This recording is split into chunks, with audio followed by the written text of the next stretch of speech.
Hello, everybody, and welcome to the show. Tessa and I still do shows. We're just been very super busy with work, and figured we make a special occasion out of it because months ago in July we had Sean on, and he teased this little book called Bear Pirate Viking Queen that he was doing. So Tessa's at C2E2 on a little. The Vanna of hotel rooms over here. So, without further ado, I wanted to bring on our first returning guest and the writer of Bear Pirate Viking Queen, Mr. Sean Lewis. Hey. Hello. Thanks so much. Thanks for having me. We loved having you on last time, and of course, Tessa had to make a dig at you on Instagram about not writing Plastic Man. You took my joke. I was gonna be like, "Wow, Sean! Like, I really wanted to have you back on again. I just wanted to wait till you made it. Like, you know, Plastic Man, super Spanish posh." Yeah, my kid's still disappointed about that. So fun. It's iconic. And for the first time on the show, we are joined by the co-creator of Bear Pirate Viking Queen and collaborator, Mr. Jonathan Marks Barravecchia. I probably just ruined it again. Oh, nailed it. Perfect. I was also disappointed that Sean didn't come to me with a Plastic Man pitch. Just breaking hearts all around. Prestige format, magazine size. That actually would be cool. Would be incredible. DC people, if you're out there, like, let's get it on. Get us up. Is your son still on the Plastic Man kick? He's a little bit less. It's funny. He's making his own comics, but there's nothing I can do to impress him. So like, he doesn't want to talk to me about it, but he's like, I walked in to do bedtime stories with him tonight, and he was like furiously drawing his own grid. And I'm like, is that a comic? He's like, no, I'm just drawing swords. And then like halfway through the story, he was like, Dad, I have to tell you something. And I was like, what? He was like, I was drawing. I was like, it's fine. Why does he want to keep it a secret? Why does he want to keep it from you? Funny about stuff like that, man. That's He's also afraid like Dad's gonna neg him. He's not trying. Yeah, he's not trying to get edits. To be cool, like, yeah, I'm just drawing swords. The coolest thing I can do. Like, no comics. It's I think it's just he doesn't want to admit that he'd be interested in anything that I do. So like, there's it's more of that. Is he's like, I'm not doing like a stupid comic. I'm drawing swords, you moron. And then it's like, I went to cool things like swords and Plastic Man. Oh, exactly. You would understand. I mean, Plastic Man with a sword would be pretty cool. I mean, Plastic Man as a sword. There's a lot of things we can work with. Yeah, there's a lot of options there. Or the team up no one asked for, Plastic Man, the Wonder Twins. As a sword. Yes. So, Sean, you teased this book like almost 9 months ago when you were on the show. You're like, yeah, I got this book, Bear Pirate Viking Queen, coming out. And like, we heard the title, we're like, all right, that's a curious title. It doesn't really roll off the tongue. And you're like, my artist is dropping some of the teaser tomorrow. And sure as hell he did. And immediately I was like, all right, this is painted. This is fascinating. Like, I'm in. Yeah, me too. So did you come up with the story first, or did you come up with the title first? Because like, yeah, title first. I mean, I think. I don't know which one of us wants to take it this time. Jonathan and I have both told this story a few times. Please, yeah, go ahead. Yeah, sorry. No, it's good. It's good. People are always asking how to meet collaborators. So basically, about a year and a half ago, I was scrolling through Instagram, and it was when this book Above Snakes I wrote had come out, and there was this amazing painted cover that I was tagged in, and it was from Jonathan. We had never met, and so I wrote Jonathan back. I was like, "This is amazing! Like, where are you at? We should work together sometime." And John's like, "Yeah, let's get together. Is there any chance you're in New York?" And I was like, "Yeah, I live in New York." And he was like, Cool. I don't live in the city. Then I was like, I don't live in the city either. And so he was like, where do you live? And I was like, I just moved to this town, Beacon. He wrote me back. He was like, I just moved to a town called Beacon. And then I was like, then I had to be like, actually, I'm lying. I live in the next town over from Beacon. And then he wrote me back. He was like, I was lying too. I live in that town. And so it turns out Jonathan and I live like less than a mile away. Like there's a baseball window. Yeah. Like it's dark, but I could wave and possibly like get like it would make its way to Jonathan's house. So then we got together. Jonathan we both had just moved to the area, and we got together at a brewery one night. We're just talking about comics we liked and things. I think I asked Jonathan at one point what he liked to draw, and he threw out a couple of things, and some of those things were bears, pirates, Vikings. I think the Queen came a little later, and then we were like, "Oh, that's an amazing title," but like I don't know what a book would be. And then I was just like, "Well, let me go away and like I'll write something, and we'll see if it's a book." And now it's a book. I was waiting to hear you met him at the park while talking restaurants with all these other parents, like he's talked about last time. We have talked. Jonathan has actually been great. He's let me know about restaurants in the area, so I've been able to avoid a few. So did you hate bears, pirates, or Vikings? Because I know you said like with Above Snakes, you're like, I hate Westerns. Or did you go a different way this time? I mean, I didn't have any. I mean, there's a bear in our neighborhood. I'm not a big fan of that thing, but yeah, I was literally in Italy like a month ago, and my next door neighbor sent me like 8 pictures of a bear in our backyard. It was just like, "Are you home?" And I was like, "No, I'm home. I'm dead. I can't do much about it. Good luck." No, it was more of I think like just trying to find what John. I'd seen some of John's art on a sketchbook and I flipped out. I was just like, this stuff's amazing. Like, what do you want to draw? I mean, the first thing in that kind of situation when you're like, I know I want to work with this person, but I don't know them at all, is to try and get into like, what do you dig and what do I dig? Like, what do we both have as a touch point that we can start to work from? And we both kept referencing a lot of the same like types of books from the 80s. And like maybe early 90s, like we were geeking out a lot. And so it was much more of just like, how do I write something within that tone that will have a bear, a pirate, a Viking, and a queen in it? Is kind of how it started happening. I think the book started as a pirate story because that's the obvious story. Like during this conversation at the bar, at the brewery. And then I don't know how the bear, the pirate, or the bear, the Viking, or the Queen got into it, but then we just started sort of building it and bullshitting about it, and then eventually it was like those four things. Like, oh, that's a crazy title. Like that should be the book. And then, like, actually, yeah, let's like what kind of book is that? So then try to figure it out from there. I had to buy a bear hat. Tessa was going to get a Viking helmet. That'd be great. Just to celebrate a little bit.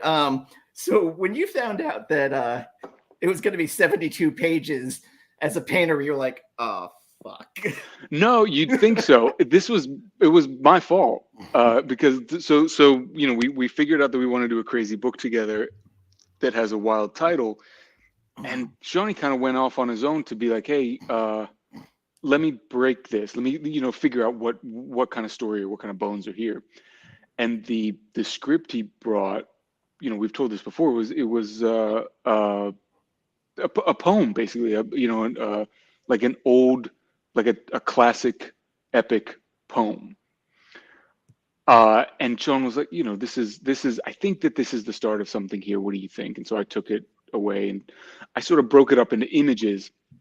And I think from that very first poem, next time Sean and I met, I was like, this is definitely something like this 2-page document that I just printed out is 50 pages of story, the way that I see it already. And Sean was like, well, I'm game if you are. And so I said, well, yeah. I mean, I'll be honest, Sean's has his fan base already and has been able to like touch on different genres and different storytelling techniques. And so he was willing to take a risk on me, and frankly, like not many people know who I am. So if I'm not willing to take that risk too, then like what am I even doing? So like why not? I think it was the ultimate decision that we came to was I'm willing to do it. Sean's willing to do it. We make the best book that we can. So yeah. It's kind of fun and I think exciting in the room when you start to realize you're breaking rules. Like, it's like, I mean, most modern comic books are 20 to 24 pages. Like every issue of Kingspawn is 20 pages of story. So the moment Jonathan was like, well, this will probably be like 50 or more pages. It's like, oh, we're definitely like fucking up some rules. Yeah. Or like some preconceived thought of how you should make a book. That's when I actually almost always get the most excited. Like the moment we start going like in any kind of artistic form I work in, the moment we start going like, oh, I think we're doing this differently. I'm like, oh fuck, this is going to be great. I'm so happy to do this. So the moment that Jonathan said that and that Jonathan was game, because like Jonathan's the artist. So like immediately as the writer, you're like, I mean, the heavy brunt of the work is going to be on Jonathan. So it becomes like, wow, you're willing to do that much. Well, like, cool, then I'm willing to do that much as well. Like I'm willing to like figure out the text for it and what it'll mean to like try and market a book that's that much bigger and will cost that much more. I mean, there's a lot of those things that start to come into the conversation as you're like, okay, this is a way more expensive book. And then when we start going like, yeah, but we're not going to price it as a way bigger book. Yeah. That's a fun conversation with the publisher. Yeah. I mean, part of, for my ego at least too, like as we were getting to that point though, it was definitely a big fuck you to be like, oh yeah, you know, what's the next book? I'm doing a thing at, you know, at Image with Sean Lewis. Like, whoa, yeah, you know, it's like it's 70 pages is the first issue. Like, oh my God, we're just gonna charge $5 for it. Like, ah. And I was like, yeah, you know, mic drop kind of thing. It was just like an asshole move, but it was like to Sean's point, it's like, yeah, man, because why not? Like, comics can be whatever we want. Yeah. Well, in this price situation, out people, because the first issue, like, if you can't get people in on that first issue and the price is too high, like, you're hanging yourself. 100%. And this is something Sean and I talked about too. And like Tessa, you own comic shops, like you run comic shops. We wanted to be like cognizant of the retailer and the reader. Like we Sean and I, and both of you, I'm sure, love comics. Like we want to invite, you know, like we want to invite the comic book readers in. And the easiest way to do that is like there's a drastic difference between what sells of like above a $5 book and below a $5 book. Like I'm sure, especially for like an indie random book that no one's heard of, like, you know, they're not gonna look at that and like think that maybe that this is something worth giving a shot because it's a character they really like. So like, oh, you know, like it's Batman, so like I'll try it. Like this was just like, I like bears. Like if that was a book, I don't think that would go so well. Like the hand slug at the counter. Do you like bears, pirates, Vikings, little queens? Do you like sharks, man? Because the shark got in here is popped here. There's a shark. Yeah. Oh, I want that first shark page. Oh, it's so cool. Oh, yeah. Thank you. Yeah, I kept thinking about when Sandman first started doing trades, because I don't think a lot of people realize that like the modern trade paperback market didn't really exist until Sandman. Like it was really Vertigo and Sandman that started that. And it was kind of a lark. It was just them trying to figure out, like, Sandman was not a successful book when it first came out. So it was a lot of figuring out, like, we know we have something cool. And we know that our readers, they had to find it. Yeah, people can't find it and the issues. And, like, so how do we get this to the audience? And how do we get them excited about what it is? And it was like, oh, it's a little bit more literary. What if we make it a book? And it's like, it seems so obvious now, but at the time it was like a complete, like, Hail Mary. So in a lot of like, my uncle owns a comic shop and loves to give advice. You know, it's good advice, but you know how family is. Like, so he's always going like, he would talk to both of us about it. And so that became part of the mantras. We're like, we know we have a different book. Like, it's not, you know, it's not like it's invincible, right? Like, it's not like a book like that. But I do believe the right people will love it if they can get it. So then it became like, well, if we're giving them this much more page for their money, then it starts to become a bit more of an event, and events are fun. So then that just kind of started to like, I don't know. There's a lot of just, I mean, when you're also in the middle of it, you got to find ways to make it positive. So like we're doing it. So like, how do we make that our strength? And that became a lot of like the guiding principle. You had one of the threads on Twitter that I ended up like screenshotting and putting onto Instagram because it was like something to like hype you up if you're like creative, like, yeah, like I can, you know, push the boundaries and say, fuck it. I have a fan base. I'm going to do this. I'm going to put out this book. It's going to be 72 pages. And I'm like reading it. I was getting hyped just reading what you were putting in because like you believe in it. Like you're putting basically, you made it a mantra basically of like, this is what I'm doing. Fuck it. If I fail, I fail. Like, but I feel this is, I have to take this chance, and my whole career has been chances. Like, I mean, all of that's true. I mean, everything I've ever done in comics has been what everyone told me not to do from the very beginning. You know, like I was told, do not write Eric Stevenson directly with your first book. And I did, and it worked out.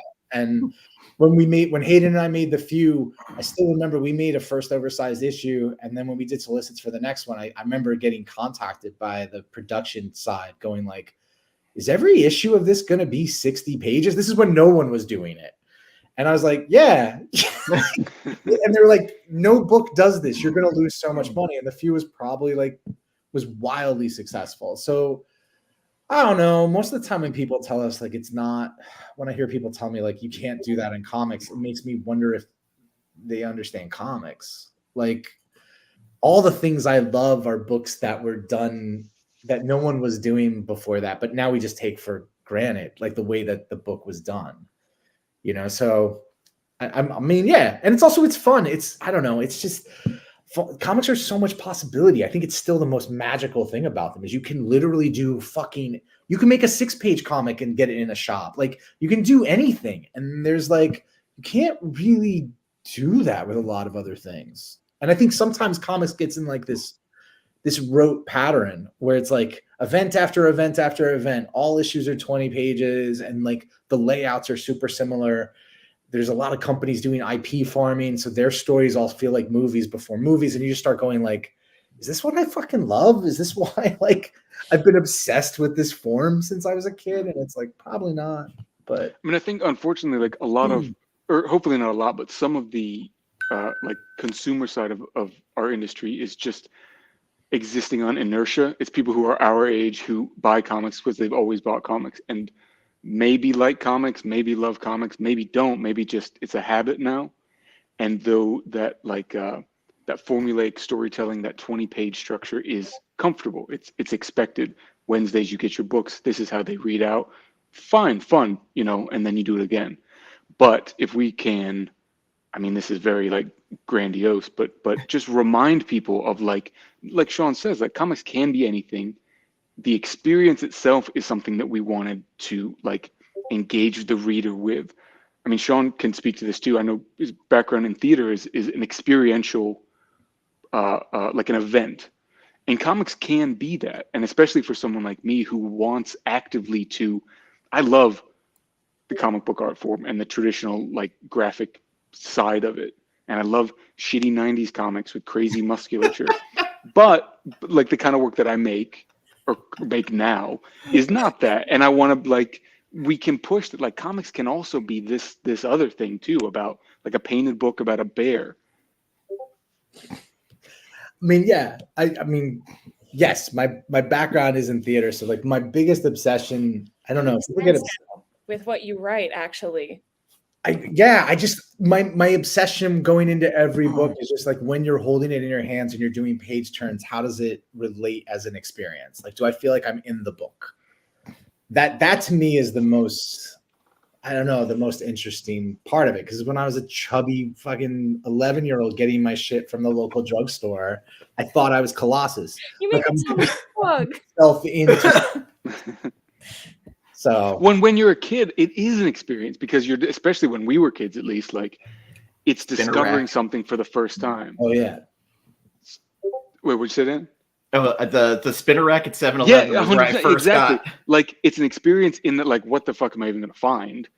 Like I love the X-Men, but now, you know, this week or this month, it's Excalibur and Batman. Like, what are these? Let's try them.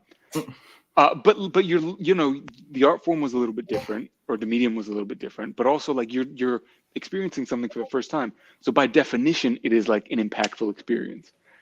It can still be that. Like it is not going to change people's lives, but it's you know, having that sort of experience and that sort of joy in the medium that we love so much was important for both of us, I think. I remember the spinner rack the first time I saw a New Mutants issue, and I started just picking up X-Men, and there was Bill Sienkiewicz's New Mutants during Demon Bear, and I was like, Bears? what is this? Bears. Yes. Bears. That's the actual catalyst for our book. It's I part was of it. I think obsessed we with talked about Sienkiewicz. Sienkiewicz's. Yeah. I mean, you can't draw a bear in comics without like, oh, did you read or were you influenced by? I'm like, yeah, man, yes. Yes, I have eyes. I have a pulse. Yes. Yeah. Yes, of course. So I just reread the book today, and I was just like, I hate reading in PDF form because I love just the double pages. Yeah, they're like the flipping. But I did get to zoom in on the art and just drink it all in. And there's some of your splash pages where I was just like lost in the art, and that's something like, because the first time I read it, I was like looking at the pictures and I was like kind of reading the dialogue where I kind of like got distracted from the dialogue. This time, like I really dug into the writing part of it, and I started thinking of Patrick O'Brien's Master and Commander during some of it, where I worked at Barnes & Noble for way too many years, so I'm way too familiar with those books. Yeah, no, I know the books. There was a specific page lineup that really like took my breath away, where like the ship was going into a storm, and so it had this like white border around it, and the ship was this white silhouette, and the next page was this like harrowing, dark, brooding storm. You could like feel how powerful it was, and just it was so good. Thank you. Yeah, that's what we wanted, and that's like. But the benefit of working with someone like Image and with the kind of book that I want to make is like we can take those moments. So that storm was awesome to paint. Thank you for the kind words. But yeah, I kept going back and forth for a little bit in the middle. Like first time reading the story, I was just like, damn. I just like kept flipping back and forth. It's funny for like the length of the book too. After everything was said and done, Sean and I went back through it and I was like, this is like exactly halfway. Like we definitely didn't have to make a 70-page book. Like this is such a perfect break. But whatever. It's better as 72 pages. But I was like, oh shit. Yeah. I love the bear getting drunk on the ship. Yeah, I like drunk animals. I don't know. I like menacing. I like menacing kind of anthropomorphized animals for some reason. So you like Black Sat? I love drunk anthropomorphic animals. Yeah, 100%. Like I just always dig it. Of like, I think I've been realizing that as I'm like, oh, this is like the second or third book I've done in a row that has like anthropomorphized like animals just doing weird shit. Can we take like a quote from the show? Like, can you just clip that? Like, I love drunk animals. Like, if we could just have that one separate. I'll clip it later. Could you do a pull quote for your own book, and we can just put that on? It should be in the back cover. I love drunk animals. Issue 2. Take the quote from the show and just put it on the back of the cover. Sean, can I get you to sign something someday? And instead of personalizing to me, just write that. Just write that. I love drunk animals. That would be a ridiculous and funny thing. That's a great conversation starter. Yeah, do it to someone who has no idea, and they're just like, oh, what? King Spawn 1. I love drunk animals. So thanks. From the time of inception, like how long did it take you to start storyboarding and painting everything? Like what was the lead time per issue? Well, I mean, all the art's done now. Like we finished. Well, just getting everything ready. Like, how long per issue did it take you? Like, not as long as you might think. The way that we built it, because we are neighbors, basically. You know, we would meet every week and sort of build or edit or do whatever we needed to do to move the story forward. So, I mean, I bet between that first sort of poem script and the first painted page was like a month, maybe a little bit longer, not very long, but you know, in those opening pages and the opening sequence we had down pat. But as I was painting basically all the pages that lead into the title page, which is like the 10 pages that open the book, we had that figured out. And while I was painting those, we were breaking the rest of the story to know like the direction it was going in. But, you know, again, Sean and I at that point didn't know each other very well. So I was much more like not nervous, but I was definitely giving Sean thumbnails and my thoughts. And I think this works, but this doesn't work. And maybe we should do this, maybe we should do that. And like, as we got deeper and deeper, I think Sean trusted me a little bit more, but also I was like, man, this is a lot. So this is how I'm doing it. Yeah, exactly. or like, yeah, it's Saturday. This is what I did. Yeah. I think it's also, I'm not a person who, with any of the artists I've worked with, I'm very thumbnail obsessed, honestly. I feel like half of my job is like, here's like a world, go crazy, make it as beautiful as possible, surprise me, have panels I'm not expecting, and then it's like, how do I use dialogue and narration and story to like make it seem like it was always planned that way? So like, you guys realize you're living in a sitcom right now, right? A comic writer and a comic artist happen to live in the same town, and they come together. I was gonna text Sean beforehand to see if we could do it all in the same house. Like he'd come over here. Oh, I would have. Oh, that would have been so cute. That would We really did a show from my house. It would have been very funny if you guys didn't tell us. So like you're like facing a different way, and then you pan or whatever. Like that would have been awesome, actually. Right? But yeah, you guys are living like a very specific, great sitcom life right now of just gets a page, doesn't like it, walks down the street. Hey! Yeah. Like, what a meet cute. Oh my God. It's your deadline day. It's been great, man. All I ever wanted to do was be part of the Marvel bullpen. So this is like, this feels like the indie version of it, which has been great. Yeah, it's so rare too. Yeah. I was just going to say, it's strange because like I've done 3 books with Hayden Sherman, and Hayden and I have met once for 30 minutes at New York Comic Con like 5 years ago.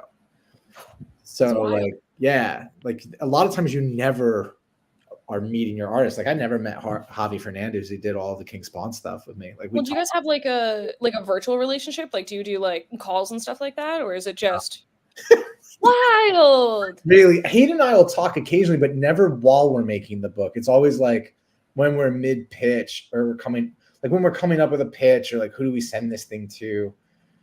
We'll talk on the phone occasionally during that, but like once we're in the book, no. Like I don't, unless there's like a problem, like it's a thing where it's like, oh shit, Image needs this thing and we don't have it, then there's a phone call. But the actual book, I mean, I think people would be surprised. I mean, Jonathan's kind of lived through it now. Like I'm very careful and obsessive and specific about who I want to work with. Like, I feel like I know it immediately when I see people's art. Like I saw Hayden's art online and I knew immediately like the book I was going to make with Hayden. I think with Jonathan, I was like, I knew tonally what we would probably do. Same thing with Caitlin Yarsky, who I've worked with a couple of times. Like it was always on a first visual, and then I just leave them alone. Like honestly, I feel like I don't like you as a person. I only like you for your art. No, I mean I've become friends. I feel like I've become friends in some ways. I mean, I haven't seen Hayden much. I saw Caitlin more often because we did a signing tour together. So we got to know each other much more. But yeah, I don't know. I think also I heard so many artists talking about how like I would see the frustrations they would sometimes have working with other collaborators and seeing how much was being dictated to them and how they were being kind of treated like a drawing puppet. Mm. I think I was a theater director. I was a playwright and a director primarily. And as a director, you kind of like set people on even a smidgen of a path. And if you've done things correctly, then you get the fuck out of the way and you make sure it gels at the end. And so that's kind of what this is felt like. I feel like sometimes a lot of writers get obsessed with like, oh, it's my fucking life vision. And it's exactly like this fucking picture from Apocalypse Now. Can you draw that picture? And you're like, that's not exactly what they do. There's a difference between a collaboration and a commission. Like if you're just trying to pay someone to do something, that's something different, but you are working together to make a unique piece of art. That's what makes comics so beautiful. 100%. Perfectly said. Your 3 months of talking to Todd McFarlane, not realizing he was giving you a job that you were talking about last time was fantastic. Oh man, that was I really did. Yeah, that still kind of surprises me how long we talked on the phone. That was a very weird experience. Yeah, 3 months of advice. And your run just ended on King Spawn and the Scorched. Yep. Yeah, but I saw you're doing Monolith now. I am. I have a couple of miniseries with them that I don't know when. Like I've done some other stuff beyond Monolith that I just have no idea when I'm not part of the when do they come out conversations. But it's solicited number 2. Yeah, no, I've been doing a bunch of work. I just finished up. I'm literally finishing up the last issue of Monolith 3 like today. So yeah, that's continued. That's been a fun gig. You know, how many different projects do you feel like you can work on at the same time? I mean, comics are the lower paid, easier stuff I do. Like, I mean, my main job is writing like screenplays and concept work for Hollywood. So like I'm always juggling I'm always juggling a lot, but I don't know. Jonathan probably can speak to this too. Like, I think the only way, I don't know. I just always assume to be unemployed. So it's like, I've got to get as Always much hustling.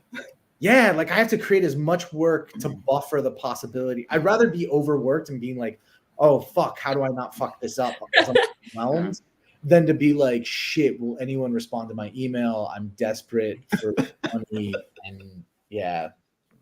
It's just you guys being like artists. I feel like tonally balancing different types of stories that have entirely different feels and worlds is just such a unique task. Like, I don't know. You don't think about, well, I don't think about it like that. I just think of it, this is like the least romantic answer. Like, you think of it like a job. Like, the job is to tell the story as best we can. And the fact that we both love this job makes it not easy, but like There's a joy passion for to it. do. Yeah, like this is what I want to be doing. Yeah. I think on the writing side, I taught storytelling at Skidmore College for a few years, and like my students would always ask me about that, of like, you move around a lot, like in different genres. I was always trying to tell them, I'm like, genre doesn't mean shit, man. Genres close. Like, the most important thing to any story is character point of view and the world. Like, that's all we actually are watching. When we watch a Tarantino movie or we watch Paul Thomas Anderson or whoever, what we're really going is like, oh fuck, Brad Pitt's really fucking offbeat in this, and I'm kind of obsessed with him, and I understand his goal. Like, I understand his psychology, and that makes me. And then I'm like, once you have the character point of view, you can dress it in any genre clothes that you want. You can suddenly go like, this is a detective noir about a guy who doesn't know how to get over his mother's death, blah, blah, blah, blah, blah, blah, blah. Or it's a sci-fi story that has to do with this. But it kind of all starts in the same place. And then you go, he's a pirate. And there's a bear and he's drunk. Yeah, Well, but from the visual side of things, it's all, for me at least, it's all about the emotion. Like, it's a pirate and it's a bear, and it's like, as a concept, it's kind of silly, but the story thematically that we're trying to tell is a certain tone. And does the art elicit that response from the reader? Like, that's that sort of core that that's my true north that we're working towards visually. Yeah, and I learn a lot from the visual. Like, comics are still so cool to me in that sense. Like, it's a true, if you're listening, a good, like, artistically listening, it's a true give and take. Because like in the first meeting, like I said, I saw he had this sketchbook and it had like the crow in it and Swamp Thing, but like in John's style. It's like, so it's like, and I was looking, I was like, this would be the fucking most amazing like team up book I'd ever see in my life. But then that starts to allow me to go like, tonally, what emotionally did I feel when I saw Jonathan's work? Like, where do I think it lives? What do I think it operates as? So like, yeah, it becomes a weird, silly concept when you start. Like, it's very Teenage Mutant Ninja Turtles in the like titling. But then you start going like, but based off Jonathan's work, where does it go emotionally? Like, what are the depths? What are the things we can do? And then that allows my imagination to kind of run when I'm doing the writing. Reddish, I will give John some flowers here. The emotions that he puts into his face on the paintings, like, you can read immediately without the words of where Reddish is. That's what I said. He's good at the art stuff, man.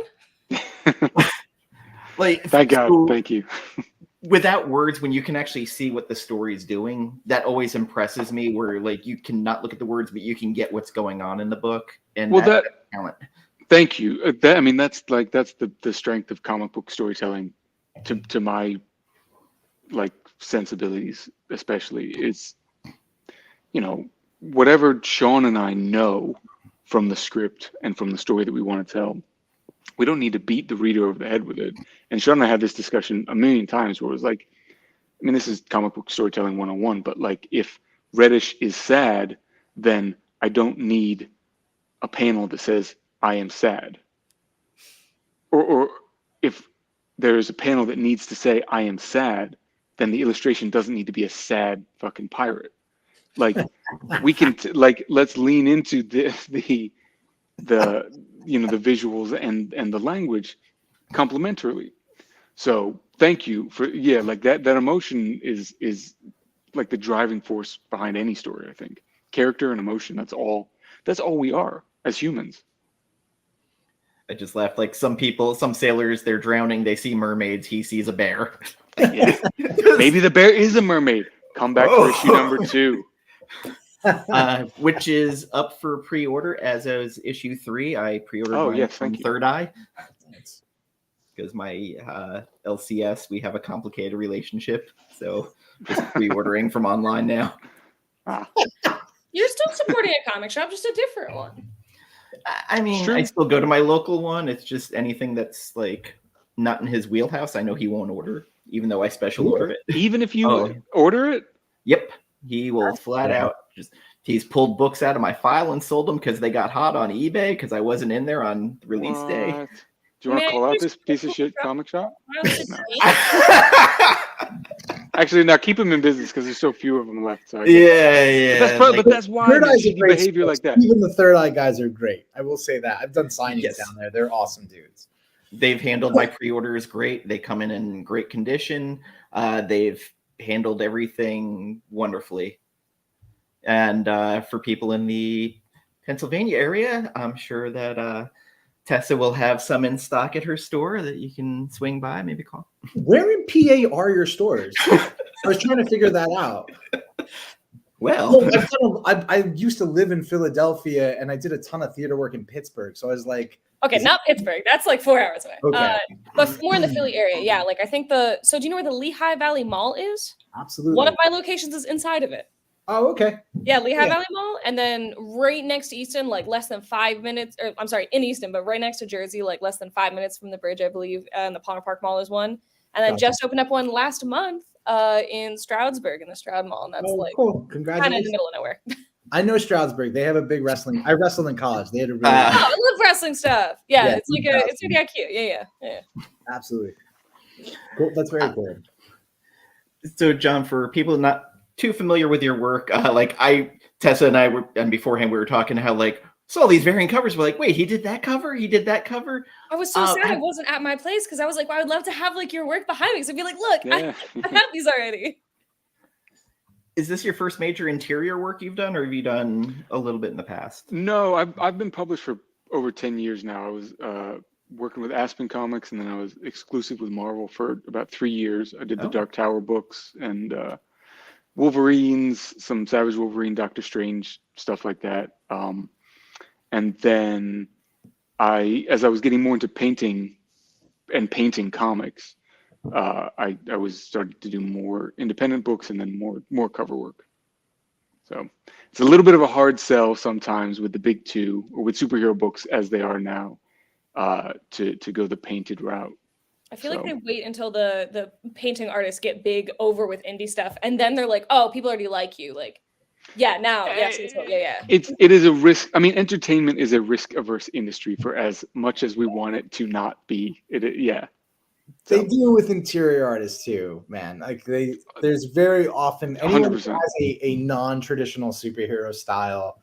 They wait until they have a pretty decent following of their own in the indie world, and then it becomes like, nah, we got this cool new artist. And you're like, all right, if you say so. I remember Jage Williams was one that had trouble getting work for a while because he broke panels constantly. Right. Yeah, I wrote that. That's funny. That used to be the cardinal sin. So crazy. Such a crazy thing. But I kind of look forward to seeing the feedback from the book when it comes out, because I have a feeling people are going to look at that cover and beautiful cover, and they're going to be like, huh, Bear Pirate Viking Queen. And God, every time I type it, my autocorrect will always switch to something else. I think my shop will sell a lot of copies just based on the title of the book, of just because I feel like I can kind of make it a silly thing of being do you like bears? Do you like Vikings? Do you like do that kind of thing? And I think for sure people get it because it's if you'd like one of those four. Yeah, come on, we got a shot here. There's so many different interests. I know there's an extra. There was one reviewer who told me that when he went into his shop to add it to his pull list, there was a random guy there who heard him say the title. He was like, I want it too. He was like, I have no idea what it is, but I think it's going to break any expectations based on the title, because especially if you haven't physically seen what the art looks like or the book or what the insides are, this isn't what you're going to expect. You're going to expect a grizzly shark or whatever, right? And it's this is poignant. This is beautiful. This is very literary. Honestly, if I knew someone who'd like Patrick O'Brien or any of those books, I'd be like, check it out. Like, you're probably gonna like this. But comic book people are nerds. There's tons of fucking people who love Patrick O'Brien and like Cormac McCarthy. And like, I mean, I just think that we actually underestimate the audience that actually reads and loves comics more often than not. Like, most of the more interesting like literary conversations I've had with people are at cons with like comic book people. Like, I'm suddenly like, oh, you're a huge fucking reader. And they're like, yeah, it's all I do. I'm like, all right. Yeah. So I feel like because of like the literary standpoint of this book, I feel like this can be a lot of people's like gateway drug into comics. I know that's something that's kind of helped me subvert people into comics, and they're like, it's all just superheroes punching bad superheroes. Like, no, actually, it's a little more nuanced than that, just like any kind of art form. And I feel like this is a very easy one to be like I have an English teacher friend that I still talk to, and I feel like I can give this to her, and I think that she will lose her mind. And like, there's a lot of people I think that like, would like this that wouldn't ever really naturally touch a comic. The art's fucking I hope so. insane. I mean, the art's insane. Like, it's like having the most beautiful coffee table book for $5. Like, Do you sell like original art anywhere, or? I do. So I'm represented by a gallery in Chelsea, in New York. And we're actually having a show for Bear Pirate in June, June 13th. I don't know if we've actually announced this yet or not. So, breaking news on tonight. people should they'll be really fun. Yeah, we'll be putting like the gallery we're talking about it. We'll be talking about it, but in June 13th, we'll be showing some of the original pages. They'll be for sale, and it's a beautiful gallery in Chelsea in Manhattan. Tessa's But the drunk besides bear that, I have other stuff up for sale eventually. I can't tell you how many times I've accidentally typed vampire instead of Viking, just because I'm thinking of like the first letters, and I'm like vampire, like, oh, that's the wrong sequel. Is that what you just said? The next book. Exact same book, just with a vampire instead of a Viking. No, actually, the bear's a vampire. It's a plot twist. Yeah, he gets drunk on human blood now. Or bear blood. I don't know. The book gets shockingly violent 3/4 of the way through. Where what do you mean shockingly? No, like, because it does a slow burn to the. Sure. I don't want to spoil it, but all of a sudden it was like shit goes south real fast. Yeah. I think we wanted that. I think, if I remember correctly, because it was like, even though there is violence leading up to it, I feel like it's violence in sort of a what's the word? Like, in sort of a broad way, in a broad sense. It's a book about pirates and Vikings. There's going to be violence as background. But then once you get to, I think that I'm probably thinking of the point that you are thinking about. It becomes a very different type of violence. You kind of question Reddish's sanity for about a quarter of the book, because, he's basically had his life destroyed, and, he was this British sailor, and now he's this other thing. I'm dancing around because I don't want to spoil it for anybody. Hey, we still want you to buy this book. Yeah. Well, I think the thing with that is like the dance is to try to always have tension, if not violence, because tension is the thing that's actually exciting. Like once violence happens, it's like, it happens. It's like if you've ever seen a fight in real life, the exciting moment is when people are about to fight and you're all watching it as a group going like, are they going to actually like throw punches? I feel scared. I feel nervous. Then it happens and it's like usually incredibly fast and over, and you're, you have whatever. Disappointed. Yeah, disappointed or ends, and you're just like, okay, I don't know what the fuck that was. But it's like, it's always that moment before. Like, I feel like that's what stories are really, when they're working correctly or trying to do, is create that level, like whether it's slow burn, but that the idea of like tension, of like this world feels off, which makes me feel like something's going to happen. So then when you finally get to it, it does rush kind of forward. I'm a fan of the unreliable narrator too, because you start questioning, because of his sanity, like what we're actually seeing. Is it his sanity? And I dig that. I've always loved the unreliable narrator in literature. Me too. There's a lot of plays, like I always love it in plays when there's a narrator, a monologuist who you're like, I don't know if I trust you at all. I'm super excited for people to get their hands on this book, and it is out this Wednesday. I can't remember Images Yeah. Tuesday or Wednesdays now because I still Wednesday. religiously do Wednesdays. Yeah, May 1st. So I think that is Wednesday. May Yeah, 1st, it's coming this out the Wednesday, same yeah. like week as Free Comic Book Day. That's why I'm like excited. I feel like I can get a lot of people on it that weekend who don't Yeah. normally go. No, Sneaky. Yeah, I had no idea about that until like a month or so ago. Sean and I are doing a signing for Free Comic Book Day, Yeah, and the Oh, shop nice. was like, "Oh, this is amazing! Like your book comes out a couple days before." it's perfect. Oh yeah, really? I didn't. That's where you want your book to be, your new artist. Right. Because all the people that don't really go to shops, and most shops like mine, like they do like extra discounts if you get more stuff, and they do big sales and stuff like that. So that's the day that people come in and try books. Yeah, So, yeah. kind of genius. Be out. It's definitely a good time to be out, especially with something a little bit different. Yeah. So You know, Jonathan, now that you've drawn bears and Vikings and queens and pirates, is there anything else that you're just like, man, I really want a subject done. That's creature you it. want to do? No, I mean I love. Well, Sean and I have talked about projects in the future, and actually, I think that I love painting and drawing everything. But after this kind of project, I almost want to, not almost, I want to step backwards into something that's a little bit more grounded, a little bit smaller. So like a raccoon instead of a bear. I'm sorry. yes, the exact same story except it's just a bear. I mean, it's just a raccoon. Ah, fuck the joke. Yeah, it's a raccoon, a vampire. We got to keep talking to get the Yeah. next two. The last two. would it be Vampcoon? I don't Rackpire? See, it's not as easy as it sounds. No. Get that catchy title, man. That's Yeah. tough. That's professionals at work.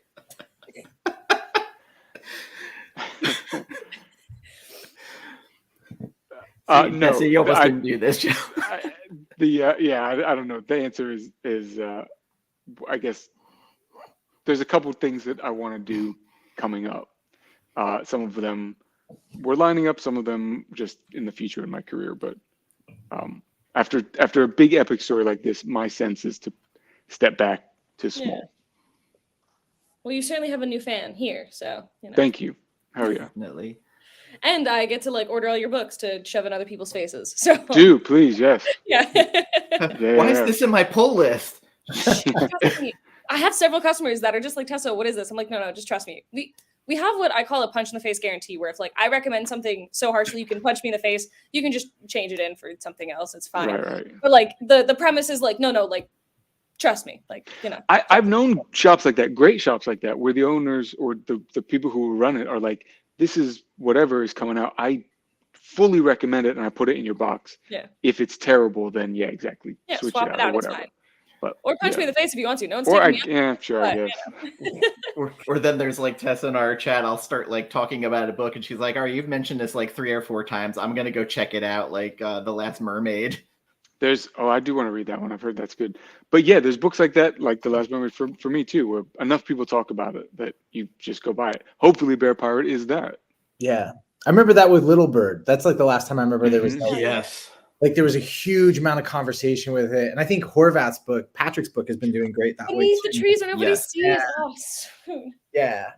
Like that, like, it's cool when that naturally I always get excited when that happens naturally, where you're like, oh, When there's hype around a book just because it's good. Like there's no connection to anything. It's not spec. It's just, this is a good story, man. You should read it. Like, I love it. That's like what comics should be, right? Is like people going like, you gotta read the fucking murderous teddy bear book. I was gonna say it often happens with those like very niche things that are just like nothing you would expect, very off the path or whatever. And it's just like, yeah, dude, like that's what I want to see. I think as a creator, they're also like such a gift that people don't even realize they're giving to them. Because I'll be honest, like that's what happened with The Few. Because when The Few came out, our initial orders for that were so low that there's no way I thought I was making another comic book. And then the day it came out, I was getting tagged in all these podcasts and different things where people had just picked it up and started talking about it. And by the end of the week, we went to second printing. By the next week, we went to third. And it was just like this weird thing where you're like, I thought everything was over. And now like, it's definitely not. Like, so I don't think people, the amount of power that the shops and the buyers have, I know how frustrated they get sometimes with what's put out and feeling like they're not being listened to. But the thing is, when they do raise their voice, everyone fucking notices. Like they do, you know, like Beneath the Tree is a good example of that, of like people just I'm highly aware of it because I don't think I would have been except for like everyone's talking about it. So you're like, I gotta fucking read this book. Well, I remember you popped up on my radar for Thumbs because I'm friends with an old artist from Extreme Studios from back in the day who worked for Rob, and he was like, "Thumbs is amazing. Are you looking at this?" I was like, "No." Like, and he's like, "No, you gotta." He's like, "You gotta check it out." He sent me the first issue because he was so impressed with it, and he's like, "Man, this artist and like it's kind of like Ready Player One, but it's not." I mean, that's honestly like, I don't go to cons. I mean, just for people who are looking to create, because I think people get caught up sometimes in all the right things to do. And I'm like, my whole career has literally been that, is I've been lucky enough that like people have passed the books around. Like, it's how Todd found out who I was, right? Is like someone had passed, Stevenson directly had passed him Thumbs.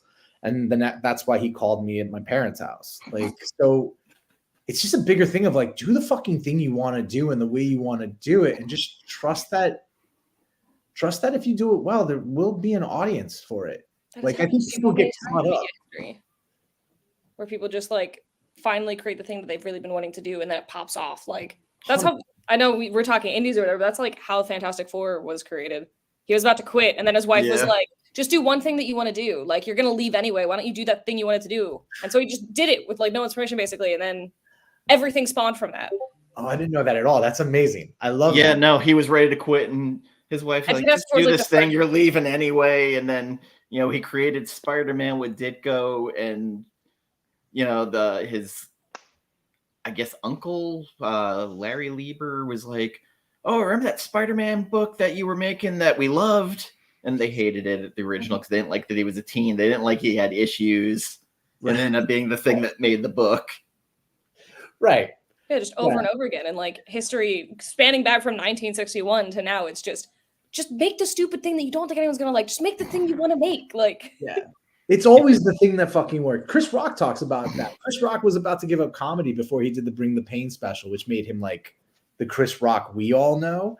He had like a failed talk show. He had done very little. He was on Saturday Night Live, but not used much. And then it was like the same thing. He was like, I'm going to write the comedy special that I wanted to write the first time I saw Eddie Murphy. And like, that's what he wrote. And then like everything changed. And there's so many examples of it where when people just say, fuck it and make the thing they love, you find other people who love it. Like, that's what makes the art unique. And I think people respond to that. People can recognize on some level that this came from a place of like, there's a different energy. Yeah. If not positivity, like passion. Yeah. So when your son comes to you with his treatment for a Plastic Man book for you to type up for him, then you guys got to make the book. I mean, oh man, I would love to make a book with him. That would be the craziest fucking comic ever. We'll see. We'll see if he ever asks me for advice. We're very far from that happening.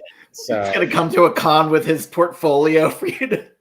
I do see a lot of both creators and vendors. Their kid will be there, and they'll just be like putting out little doodles for like $5 or whatever. So he is a wild capitalist. He would do that. Yeah.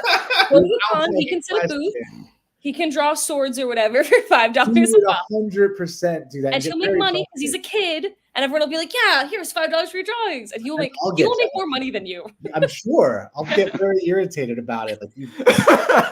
But then that'll counting out bills at the table. Dad, you need change.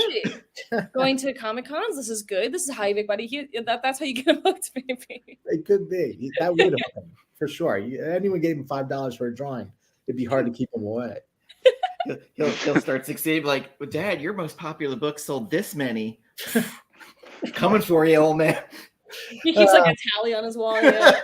I'll luckily always have King Spawn for that. That's the one thing I have in my back pocket to be able to go like, oh, good luck. The sales figure's still sitting on your mom's fridge. I should. My mom would. Worthy. She knew about that. She would.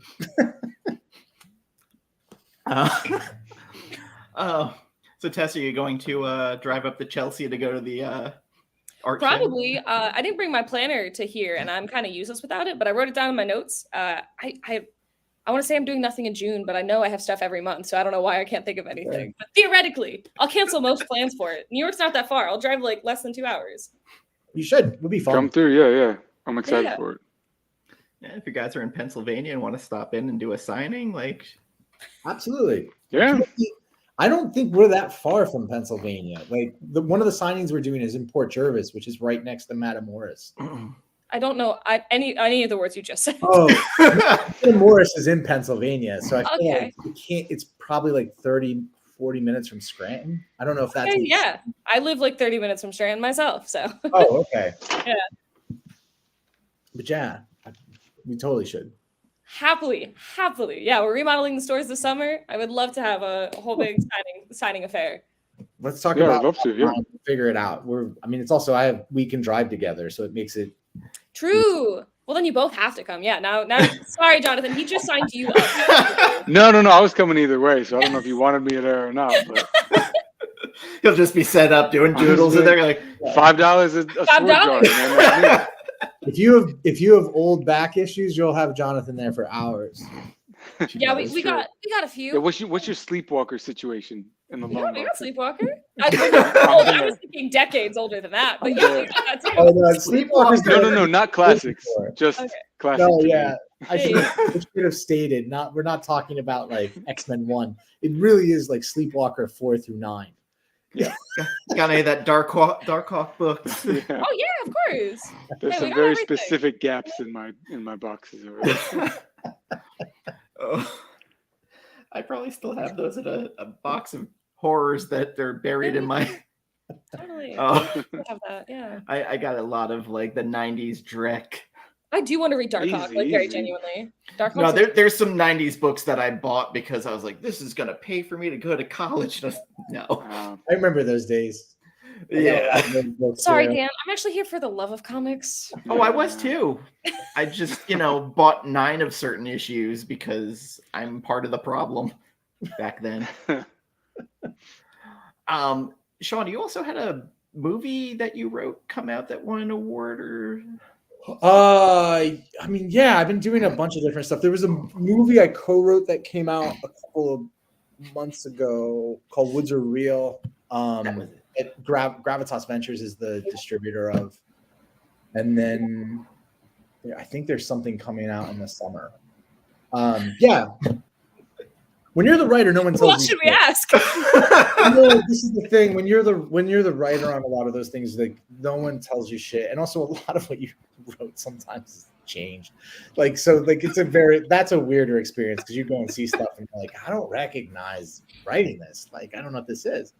But it has your name on it. It becomes a very strange experience of like, I think. Has that ever happened so drastically that you wish your name wasn't on it? Sure. Can you tell us exactly what the projects were? I won't go that far, but there's definitely times where you're like, fuck, this has me in it, but I didn't do this. This isn't in some ways my fault. But then there's other times where, also in all forms in film or TV too, where you see something and you're like, oh fuck, I didn't know what I was doing in that scene, and the director actually made it into something beautiful or amazing, and which happens in comics too. There's times where you write a page and it's just a very utilitarian page, and then what the artist gives you back, you're like, holy shit, this is the whole book. That's when it's great. It always goes both ways, Luckily, I've made a lot of shit, so you just unfortunately. If you do that much, some of it's got to be okay, Some of it's fine.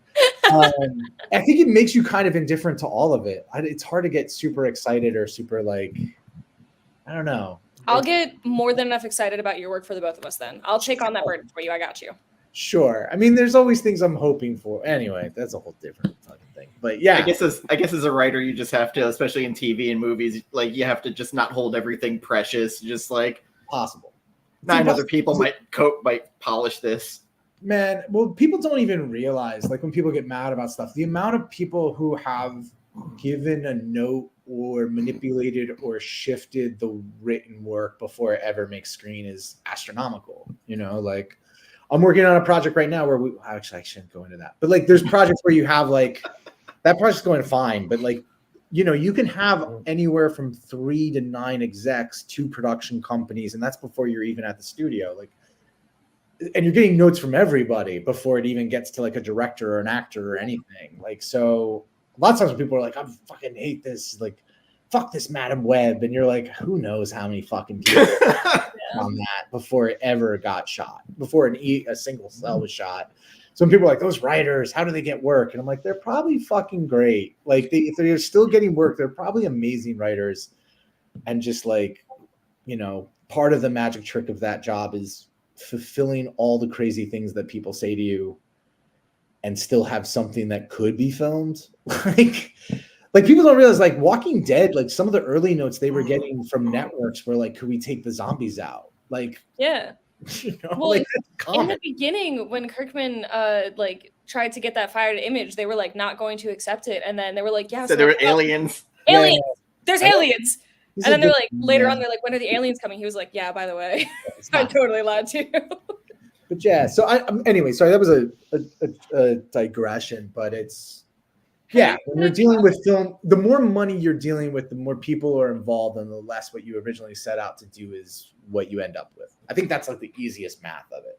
Have you ever had the reverse happen where like you've gone to go see something and you felt that the adjustment someone made to your work was actually like an improvement? Sure, absolutely.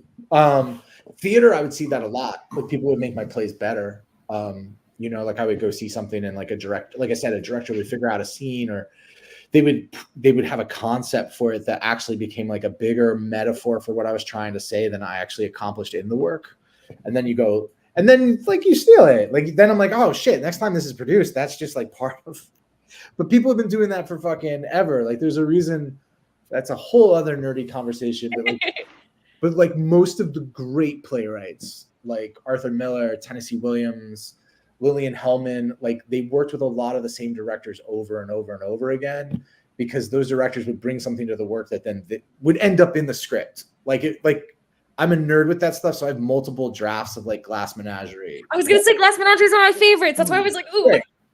Glass Menagerie is great, and like it's such a weirdly, like he breaks a lot of rules in it with people don't realize. Like, I'm sorry, Jonathan. Like. Like the first half of that play are all like short scenes. There's like 7 short scenes, and then the entire second act is like a Greek play. It's just one long scene between Jim and Laura. But if you read different drafts of it, the stage directions are like wildly fucking different before the director gets there and after. And it's a better play after the director. And like, so like there's just stuff like that. So yes, there's definitely, sorry, it's a very long answer. I didn't mean to distress you. I did have a question for Jonathan. Had you lettered before in a book, or was that your first time? In not this anything that's been published. It's something that I've done with friends for smaller projects, but no. This is I had to learn it for this. Okay, because I was wondering, I was like, as an artist, that's got to be frustrating to do your own lettering, because lettering's such an interesting art. What does the learning process entail? Well, so I'd rather do the lettering to myself now because I can control everything. And the lettering is all done digitally. A lot of the sound effects are painted on or inked or whatever onto the board, and then the actual dialogue is done digitally. But I've designed all the fonts, and you know, then I can dictate where stuff goes and where stuff is placed, and you know, actually editing it with Sean afterwards. Sean's gracious enough to be like, you know, let's fucking take this out. Yeah. Like the letter or the dialogue out. Like, let's just see the art here. So that's cool. No, all of my artist friends, once they had learned like lettering, they were like, I will only do work if I can letter it myself. Like I know a lot of people that are very into that. Yeah, I don't know if I'm quite there that I would turn down projects, but like it's to have that amount of control is comforting. Especially for the kind of stuff that I do that's all traditional, and I, you know, once it's on the board, it's like that's where the illustration is, and then I have to figure out if it's a loose script like Sean, and then he's like, you know, actually, there's like a real big monologue that has to go here, then I have to figure out how to set that up. And honestly, like if I'm working from a full script, I'm still not great at planning for those kinds of big chunks of dialogue. So if I'm able to compose the page simultaneously with the lettering and the illustration, that just makes my life easier in the end. That's interesting. The whole process with the lettering, because I've seen Eric Larson did a whole breakdown of like his old art on Spider-Man and how like the font used and everything and the way the lettering was done ruined the page. Yeah, for sure. You didn't have the control. It can, well, yeah. So like David Mazzucchelli famously insisted on being the last sort of fingerprint on the page. And this was, again, like back in the bullpen days where he would physically go in to the studio, like make sure that the colors, if he wasn't doing the colors, look good, that the letters, if he wasn't doing the lettering, look good. And by good, I mean like, the way that he wanted to, like the way he had designed it. Because like, one, it's for like the big superhero books, it's Frank Miller and David Mazzucchelli. Nobody knows, well, some of us nerds do, but like most people don't know who colored or who painted or who lettered that. Those are the names that are on it. And if you want your best foot forward, like you got to make sure that you tick off all the boxes and all those steps. But then, like I will say too, though, the lettering that I'm doing is not the Tom Warzakowski lettering from back in the day. Because it's digital. I can get away with, I can mess stuff up, and I can design the fonts however I want them to look. I have done traditional hand lettering, and that is truly a whole nother art form. That's awesome. We're at the hour mark. I don't want to keep you guys too long. Tessa's also in another state at a con. But I wanted to thank you guys for coming on. I appreciate you taking the time out and sending us the PDFs to read early. And for Tessa, it's important because now she can hand sell the book at the counter. Yeah, thank you guys for making such cool shit all the time. Like, goddamn. Thanks for talking to us about Thank you. Thanks for speaking to us. Thank you. Truly, I love doing stuff like this. Sean and I have talked about it. I mean, it's cool that we're neighbors, but like most of our work is completely alone. So, or like, with our families, but it's nice to talk to other people, even if it's on Zoom or at a con or whatever. So thank you for having us. Yeah. I appreciate it. And I'm hoping everybody's going to now find your art and start hunting it down. You did an amazing Ice Cream Man cover. I believe it was for issue 38. Sure. I don't remember the number. And it's purple. It is purple. He's eating an ice cream cone with a big spider on it. And then the last Ronin Lost Years and Jurassic League, there was a cover. The latest issue of World Tree has my cover, Tynan's book. Ooh, I don't think I've seen that one yet. I think it's out. Yeah. Maybe I think it's this week or last week. I'm behind on all my books. That's the latest cover. I thought it came out yesterday. Graph just came out, so I think it probably. Or last week, I think. Yeah. That's on my pull list too. Graph. Christian Ward is great too. Oh, actually, as a parting question, like, what books are you guys reading? If you read new books, I read a lot of older books. I'm looking forward to reading Spectrograph, Beneath the Trees. I love I've been really digging Condon's work on the Texas Blood. Yeah. I mean, one thing we talked about a lot out of recent books is like what Brubaker and Phillips are doing is like with their Reckless series, like that. I would love to just do that with Jonathan. Like I'd love to just do like a novel or a novella every year and just be like, that's the book I did. Like that's truly. I mostly just read old Sleepwalker comics. Just the same series over and over again. As soon as you get the last just issue. Like 1 and then 10 because I'm missing the.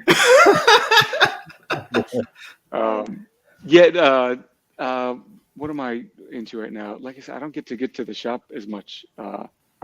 What's the Furthest Place from Here is still consistently really good. That Texas Blood is great, and the trade I do want to get because I'm pretty sure it's printed on newsprint, which is something that I do love and something that Sean and I want to explore in the future. Ashley Wood's doing some great stuff with Chris Ryle down at Syzygy. Oh, Syzygy. I think that's how you say Chris it. Ryle's label over at Image. Yeah. Reprinting some old stuff and doing some just visually is beautiful, sort of fascinating work. So anything that like grabs my eye in the shop, I will almost certainly buy, even if it's a nonsense story. Yeah. Last Mermaid was the one, like I looked at the cover and I was like, this just looks weird. I need to look at it because it had a mech, a mermaid, and then like big little sea animal that was on cover issue 2. I'm digging the story and everything. And the One Hand and Six Fingers. Love it. One of my favorite things. Yeah, I've heard that's really good. Dan too. Waters and then Rom V. Like, I have to. Those are gimmies to pick up. I think that's really. I mean, I've been liking Rom V's detective run, and then Sacrificers by Remender. I've really been liking. You love anything Remender. Fell off of that one, yeah. I don't like Napalm Lullaby. Yeah, like it's just not for me, or at least it hasn't caught me up like that I can read and understand what the fuck is going on. It's a great time to be a nerd, man. It is. It really is. Something interesting. But everybody, go to your shop on Wednesday. Pick up Bear Pirate Viking Queen. And if you can't get to your shop, you can pre-order from Third Eye or any other great vendor, retailer, and they have issue 2 and 3 up for pre-order on there. And there's no variants, which I kind of appreciate. Egomaniac. Why would you need another cover? I mean, thank you. And also possibly check out an art gallery. It's very easy to order. Yeah, dude, we'll be announcing a lot more for that in the next coming months. Amazing. But I'm super excited for that. It's a beautiful space, and like I think a very cool thing for comic book fans to be able to come to. And you guys are great. I always like talking to Sean, and it's great meeting you, Jonathan. And pleasure. For being the first artist who's come on with their writer on the show. Try to have these nice little conversations that this time I think we kind of stayed on subject for the most part. Tessa and I are real bad with going down side roads a lot. It's okay. Sean and I are going to do our own separate show. We're going to talk about plays. It'll be good. Yeah, we did go down a glass menagerie thing. I apologize. I have 3 copies of it myself. We're good. Perfect. Yeah, I've got a little play section of my on my bookshelves. I've got a big, but yeah. I used to do that. That's what I used to do. I used to do like performing for nerds. And next we'll have Jonathan doing a painting of Glass Menagerie for $5. Yeah, $5. Only swords. $5 is only swords. But thank you guys so much. Yeah, thank you. Yeah, of course. Yeah. Have fun at C2E2, doing whatever you're doing there. Are you just hunting books? Are you getting your X-Men #1? Maybe. Who knows? 1991. Oh yeah, that's it. I hear there's plenty out there.